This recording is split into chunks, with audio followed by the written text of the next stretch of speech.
전공 학업에 대한 부분, 이걸 좀 더 뚜렷하게 가져가는 모습이고요. 두 번째는 면접에 대한 비중이 높아져 보입니다. 안녕하세요. 컨쇼 대표 서영재입니다. 고교학점제 같은 경우 대학교에서 아이들을 선발을 할 때 등급에 대한 부분을 어떻게 평가를 할까요? 이 두 가지를 오늘 준비를 해봤는데요. 한번 보도록 하겠습니다. 컨쇼에서는 현재 컨쇼 오픈 채팅방을 운영하고 있습니다. 궁금한 거 있으시면 질문하시잖아요. 그러면 제가 답을 하나하나 다 달아드리고 있고요. 모르는 거 있으면 조사를 해서도 달아드리고 있으니까 저희 컨쇼 오픈 채팅방도 많은 참여와 이용 부탁드리도록 하겠습니다. 지금 고교학점제라는 걸 시행하잖아요. 고교학점제도 또 하나의 학생부 종합전형인 겁니다. 잘 보면. 그래서 기존의 평가에서는 학업을 평가할 때 원점수, 등급, 그리고 평균, 그리고 여기 나와 있는 표준 편차, 이게 학교 수준을 좀 구분을 할 수 있었던 데이터다라고 보시면 돼요. 제가 그런 얘기를 합니다. 우리 아이 과목별의 편차가 있을 때요, 15라는 숫자를 기준으로 이거보다 낮아지면 낮아질수록 학교 수준이 좋아지는 거고요. 높아지면 높아질수록 학교 수준이 낮아지는 건데, 보통 일반 고등학교 같은 경우 편차는 한 20, 21 이 정도입니다. 특목고는 어느 정도인가요? 보통 11, 12 정도 됩니다.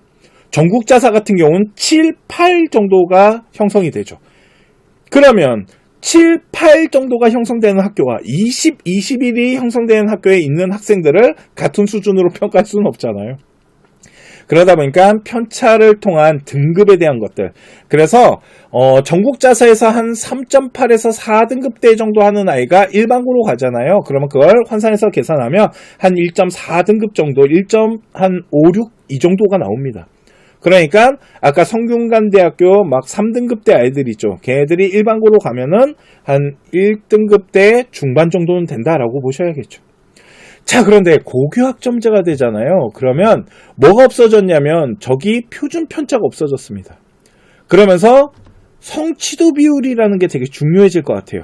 저 성취도 비율을 가지고 학교 수준을 좀 나눌 수가 있습니다. 지금 컨쇼에서 저거에 거의 올인돼 있어요. 저거 계산하느라.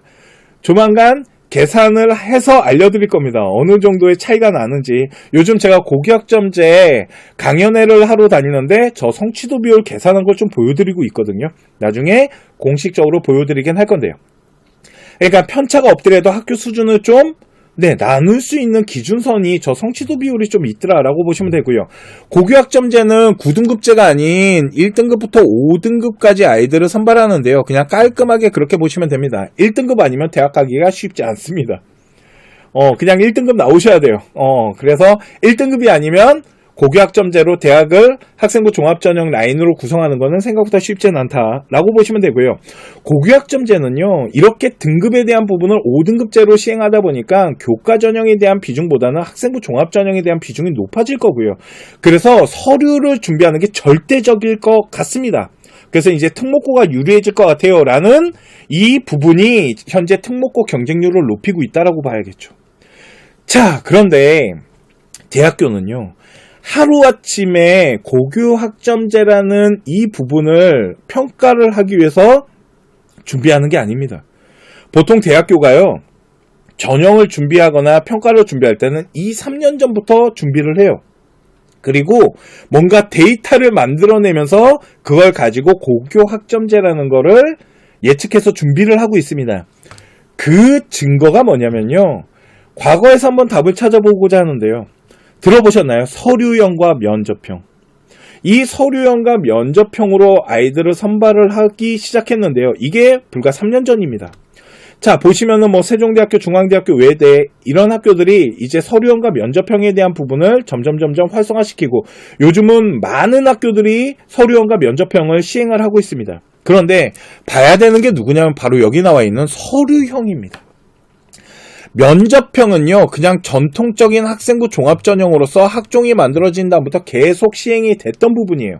그런데 어느 날 갑자기 대학교가 저 서류형이라는 걸 정말 많이 만들어내고 많이 평가하기 시작했습니다. 보시면은 세종대학교에 보시면은 면접형이 있고 서류형이 있죠.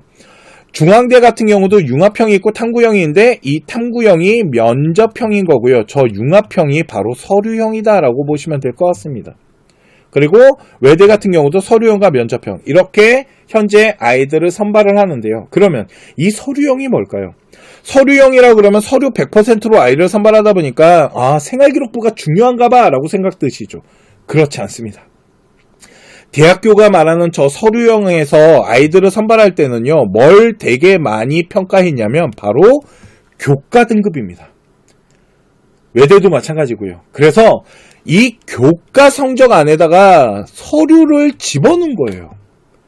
그러니까 면접형과 다름이 뭐냐면 면접형은 교과 등급을 등급화시켜서 계산하기보단 정성적 평가를 진행해서 전통적인 학생부 종합 전형을 가져갔던 거고요.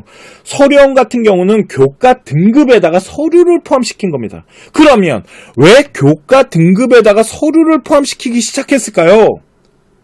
바로 고교 학점제 때문에 그래요. 고교 학점제는 등급만 가지고 아이들을 선발할 수가 없습니다. 워낙 많은 아이들이 1등급이거든요.